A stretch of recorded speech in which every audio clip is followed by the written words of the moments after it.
Gracias por acompañarme nuevamente con este manga. Sin más que balbucear, empecemos. Entrando a Mundo Anime. La forja, también conocida como Tanren, es un proceso importante en la fabricación de espadas japonesas. Para fortalecerlo y establecer el contenido correcto de carbono. A través de Tanren y varios otros procesos altamente cualificados. El trozo de acero tamagane, hecho de arena de hierro, es martillado, afinado, doblado y martillado de nuevo. Que se transforma en una hermosa y fuerte katana. Capítulo 1. Misión.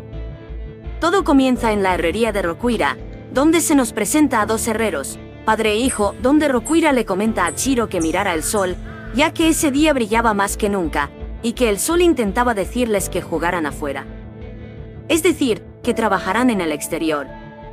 Dentro de la herrería, ambos personajes alistaban todo para empezar su labor ardua, encendiendo la chimenea con la madera que disponían. Mientras que Chiro cortaba trozos de madera, para avivar el fuego, comenta que su padre se llamaba Kunishiga Rokuira, era el herrero más famoso del país, él hacía katanas especiales con su propio método único, y que Chiro entrenaba rigurosamente todos los días con él, para poder seguir sus pasos. En la herrería su padre daba martillazos sobre el yunque y desprendía fuego sobre la superficie, mostraba una cara de seriedad y concentración que no era algo común en él. Ya que no era la forma común de ser del señor Kunishiga, pues comúnmente era más despreocupado y amable. Chiro recuerda que una vez, su padre había hablado con los peces, algo que le extrañó bastante, pues solo los humanos tenían la capacidad de hablar. En ese entonces Chiro había preparado el desayuno, y que mientras desayunaban, parecía como si el pez dorado hablara con Kunishiga, comentando que el pez le decía que lo único que quería era aprender. Eso hizo que Chiro mostrara una cara de seriedad, ya que, en parte, estaba cansado de ver las idioteces que hacía su padre, razón por lo cual le había pedido un respiro. Volviendo a la herrería, ambos daban martillazos arduos sobre el yunque. Martillazo tras martillazo hacían su trabajo. En medio de esto, Chiro comenta que, pensándolo bien, su padre había traído a esos peces. Un día de repente su padre había entrado por la puerta, preguntándole a Chiro si estaba listo para enloquecer. Algo que lo molestó, pues su padre había traído unos peces de regreso del pulidor de espadas, y ciertamente se lo veía emocionado por haberlos comprado. Pero al final esto volvió a irritar a Chiro, porque al fin y al cabo, terminaría cuidando de los peces. Sin embargo, estos peces tenían algo en particular. Según el tipo de la tienda, eran peces de colores de la suerte. El rojo traía la buena fortuna, el negro alejaba el mal. ¿Y el tricolor, se preguntarán? Se supone que es totalmente asombroso. Y ni caso de devolverlos, pues los peces ya habían sido comprados, y la responsabilidad de cuidarlos ciertamente caería en Chiro, puesto que su padre era un verdadero problema. Volviendo al presente, ambos seguían dando martillazos sin cesar, con la intención de doblar el acero, que Kunishiga sostenía con sus herramientas, doblándose este metal después de algunos golpeteos. Mientras tanto, en el exterior, un individuo se acercaba a la residencia. Al escuchar los martillazos a lo lejos, notó que ambos estaban trabajando. Mientras que en el interior de la herrería, Kunishiga le preguntaba a su hijo qué quería de almorzar. Pero al verlo nota que sus brazos se veían diferente, alardeando de que sus músculos eran más grandes que los suyos, riéndose en el proceso. Pero de repente, entra a la habitación Shiba, un viejo amigo de Kunishiga, que pasaba por la herrería de vez en cuando. Comentando que estaba cansado de haber caminado, pero que traía algunos recuerdos con él.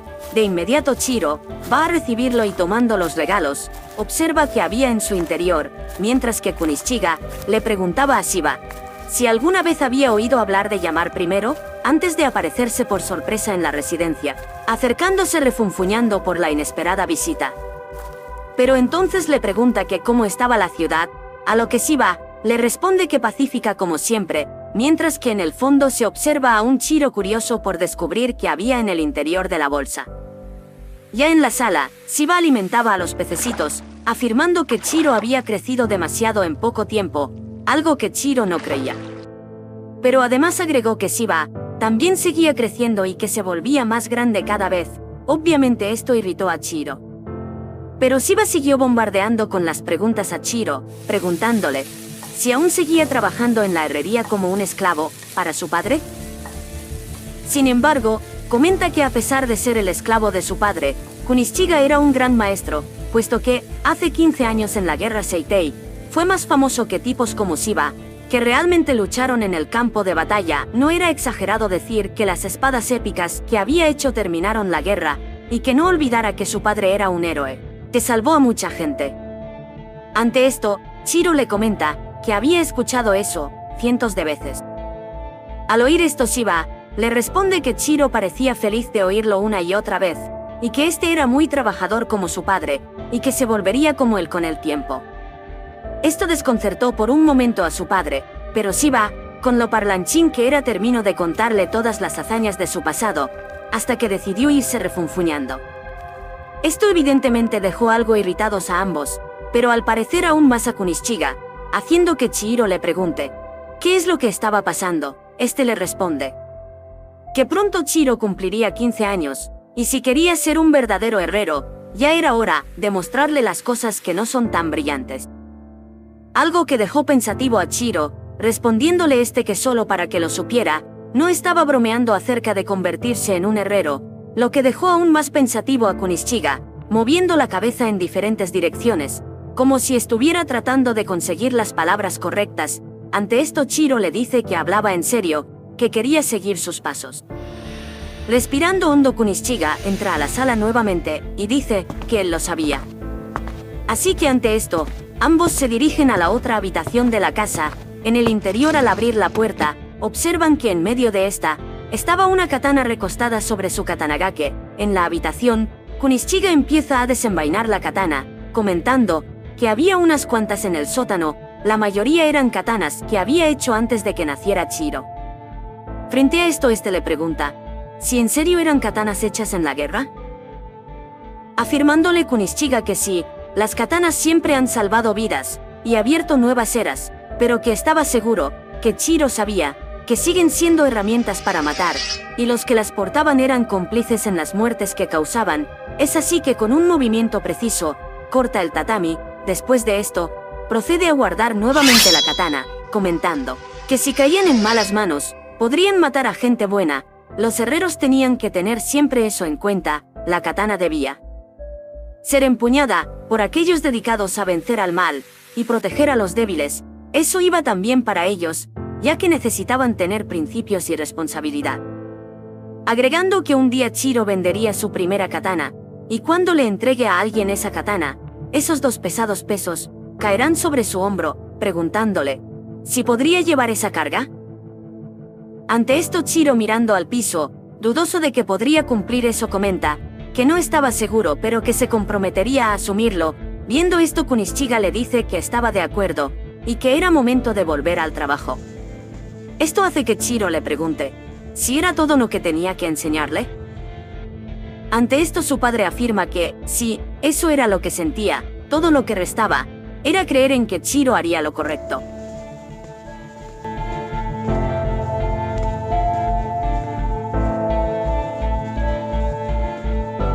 «38 meses después, en algún lugar, un señor le ordenaba a su compinche que matara de una vez a un individuo.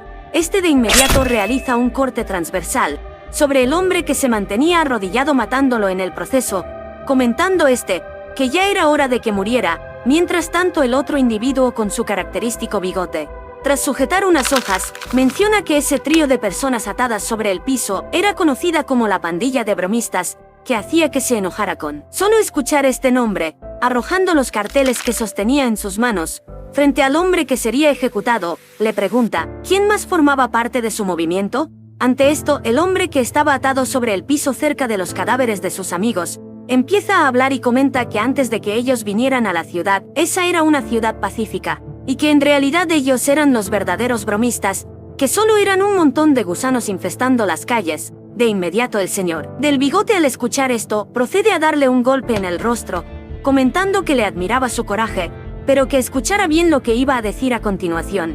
¿Sabes quién nos apoya? A lo que responde que un hechicero, pero que no le importaba esto, pues habían causado un gran temor y destrucción en la ciudad. e incluso los adultos les temían, pero esto no le importaba, que esa no era razón para dejar que los gobiernen, y que no le temía enfrentarse a ese hechicero que estaba sentado en la parte superior del local, un hombre con una aura misteriosa, que al escuchar esto dice que le había fascinado su valentía, sin embargo, también lo había ofendido, así que de la nada unas raíces empiezan a surgir del suelo, mientras este hombre bajaba a la parte inferior, comentándole al señor del bigote, que al parecer era un jefe yakuza, que había recibido su pago por los oficiales. Dirigiéndose al preso le dice que sabía que la valentía a menudo tenía sus raíces en la ignorancia mientras lo ahorcaba entre la conversación. Agrega que si alguna vez había visto la brujería, mientras tanto las raíces tomaban una forma más puntiaguda, que perforaba poco a poco el rostro del preso, interrogándole aún más. Pero este siquiera podía responder algunas palabras. Concluyendo el hechicero sus actos, le comenta al jefe yakuza que mientras hiciera sus pagos, no le importaba cómo haga su trabajo, que en realidad le preocupaba la organización, pero cuando veía gente desconocida como esta, su única función era educarlos adecuadamente. De repente del suelo empieza a surgir unas llamas, que hacen que este hechicero desaparezca entre las llamas. Sin embargo, antes de irse comenta que el árbol desaparecerá. Al otro extremo, en algún lugar del tren, se nos muestra a Chiro, más corpulento y adulto, con la misma caracería de siempre. Es así que su amigo Shiba se acerca para saludarlo, sosteniendo en sus manos un pescado a la parrilla, algo que lo sorprendió, pues nunca antes había visto a un tipo caminar comiendo pescado, comentándole que tenían que encontrarse en la estación, y era de extrañar que Shiba se presentara en medio del viaje, mientras que Shiba, con la misma actitud parlanchina de siempre, le pregunta qué estaba viendo. Que si quería Chiro un poco del pescado que comía. Pero este le comenta que no y que no era necesario. Pero entonces le dice que si podía hacerle una pregunta más. A lo que Chiro asiente, preguntándole Shiba si se podía quitar esa cicatriz. ¿Qué realmente sobresalía ante los demás? ¿Por qué no hacía algo al respecto, comiendo nuevamente su pescado? Chiro ante esto responde que cada mañana, cuando se lavaba la cara y se miraba al espejo, veía esa cicatriz y recordaba ese día, por lo que cada mañana empezaba su día con odio fresco. Agregando, Shiba le pregunta nuevamente si había estado viviendo así desde entonces, que se rompería con el tiempo si lo seguía haciendo de esa manera. Frente a esto, Chiro le pregunta si Shiba pensaba detenerlo. En el aire se sentía un silencio incómodo. Sin embargo, al bajarse del tren, deciden caminar por las calles, comentándole Shiba que la ciudad estaba gobernada por los yakuza Korogumi, a lo que Chiro le pregunta si los yakuzas estaban conectados con esa organización, si estaba seguro al respecto. Respondiéndole este que sí, honestamente no podía estar seguro, pero era la única pista que tenían. Preguntándose por dónde podrían empezar, a lo que Chiro le comenta que comprobarían y verían si los yakuzas eran hombres razonables, y si era el caso, les propondrían un trato.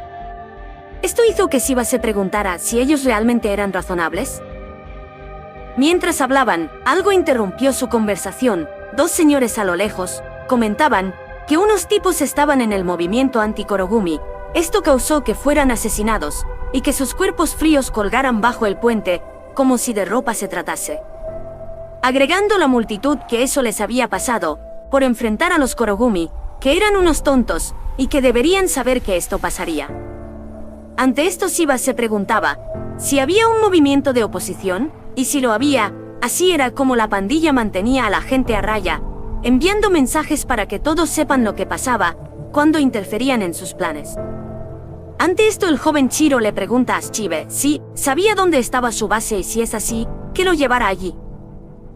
Respondiéndole este que sí lo sabía. Al otro extremo de la ciudad, en la base de los Korogumi, sus integrantes disfrutaban de una plática amena, comentando que había sido mucho trabajo colgar esos cuerpos, tenían muchos hombres a su disposición, y pocos habían ayudado, a lo que otro argumenta que algunos tenían que quedarse a vigilar la puerta. Con una risa burlona otro le responde, sentándote aquí. Mientras que otros comentaban que si alguien tuviera la audacia de bailar en ese lugar de seguro lo sacarían de inmediato, a lo que el otro le responde que si alguien hiciera eso seguramente sería un estúpido, que estaría buscando la muerte.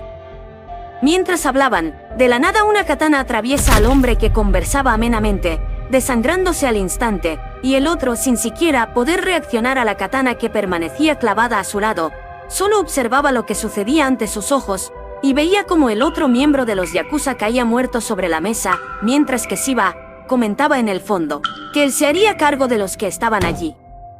Con un movimiento veloz, Chiro aparece sobre la mesa del local, sin poder darles la oportunidad de reaccionar a los Kurogumi, los mata uno a uno, con cortes veloces.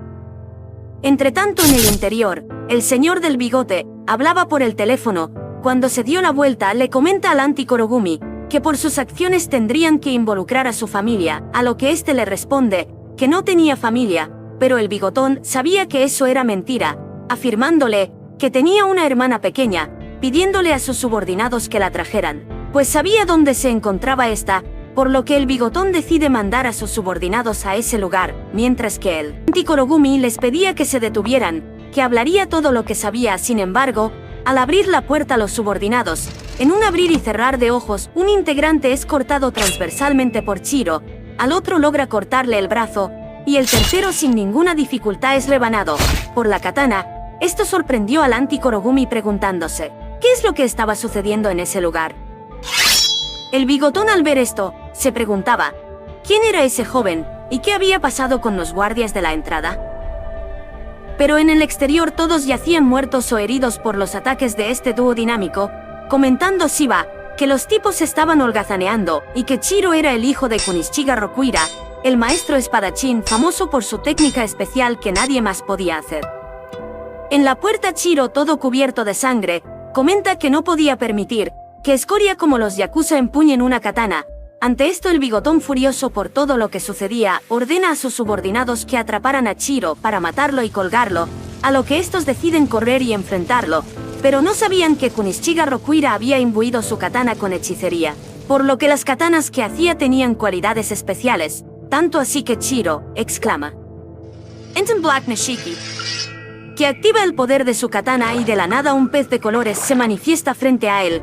De inmediato todo el poder que se había manifestado corta por la mitad a gran parte de los Kurogumi, sin siquiera poder reaccionar a este ataque, muriendo desangrados por innumerables cortes. Mientras tanto, en el exterior, Shiba decide entrar al interior del local, pero al ver a sus alrededores solo veía que todo estaba cubierto de cuerpos desfallecidos, a excepción de uno, el señor del bigote. Por lo que Chiro decide interrogarlo preguntándole si sabía algo sobre Isaku, a lo que este le comenta que desconocía a ese tal Isaku, respondiéndole Chiro que era el grupo de hechiceros que lo apoyaban en su tiranía. Y si quería hacerse el tonto estaba bien, pero estaba seguro de que sus hombres ya lo estaban esperando en el infierno. Mientras tanto, Shiba terminaba de liberar al anti-Kurogumi, pero el bigotón, asustado por la fuerza de Chiro, le comenta que los hechiceros eran unos monstruos y si pensaba pelear contra estos, es porque estaba loco. Ante esto, Chiro le responde que si le parecía cuerdo y que no le importaba si eran monstruos, él tenía que acabar con ellos. Y bueno, así concluye el capítulo 1 de Kagurabachi. Si te gustó el vídeo, dale like, compártelo y nos vemos en el próximo capítulo. Hasta la próxima, bye bye.